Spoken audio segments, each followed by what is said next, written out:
For the entirety of this video, if you don't mind, I want you to really grasp what I'm about to say, and if this sentiment that I'm about to say resonates with you, I think it will really encapsulate the rest of this video, and I think you'll really get the gist of it, and you might come away thinking, wow, I'm swayed. If you're a mid-market team, if you're a fan of that said team, if you're a fan of the Rays, the Pirates, the Rockies, the Marlins, the Nationals to some degree, I want you to imagine this offseason spending $72 million. Not on one player, in general. It could be littered through 3 players. It could be trading for one player, biting down on a big contract. All right? I know that that's hard to fathom because all the fans of the team that I just mentioned, they rarely, if ever, do that. Okay? Then I want you to imagine none of that money is allocated well. It doesn't help you at all on the field. None of that money amounts to anything positively pertaining to wins and losses. You're a little bit down, right? I mean, you are glad that your team spent. Okay, pushing this forward. I want you to now fathom your team winning the World Series despite that failed allocation of funds. You can't even believe that. Right now, I'm just talking insane. What are you talking about? I'm clicking off of this video. This boy is just talking out of his ass, right? And I completely understand that because on the outset, it does sound ridiculous.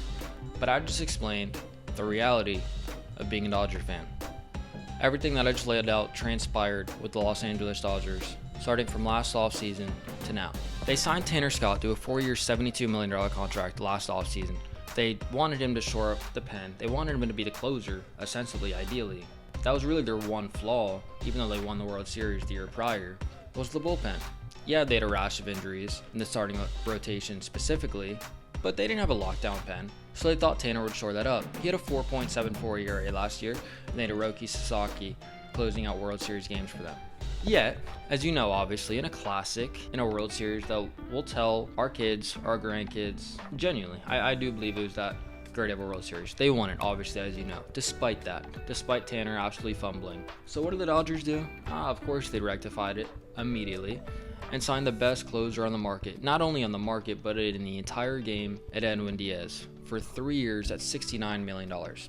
Now, mind you, yes, it's the highest AAV of all time for a closer at 23, but 69, especially pertaining to the Dodgers, is not a lot of money, especially going to a guy that had a 1.63 ERA last year and a 1.31 ERA in 22. He's been phenomenal. Yes, is he shaky the first couple batters? Does he nonsensically walk the first guy on 4 pitches? Then does he hit the next guy? Probably, but then he gets a strikeout and a double play ball to get out of the inning.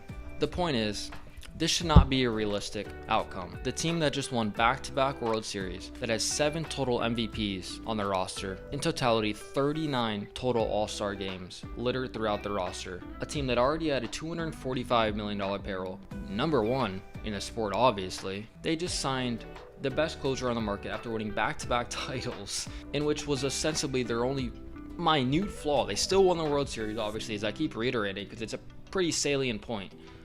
Because they shouldn't be able to do this. They keep spending money. And that's why I prefaced this at the beginning. Could you imagine being one of those smaller market teams? Could you imagine even spending money, let alone winning the World Series despite spending money on a player that did nothing for you? Now, this is why there's going to be a CBA strike. This is why there's not going to be baseball in 27. This is why we as fans are going to suffer, because this is not a sustainable outcome. The Dodgers are truly an unfair product. Their allocation of funds is not realistic. Yeah, the players love it, obviously, because they're getting a chunk of this money. But a team that already had a $245 million payroll and won back-to-back titles should not be allowed to sign the best closer on the market, period. The Dodgers are truly unfair. If you like this video, consider commenting, liking, sharing with a friend, and subscribing.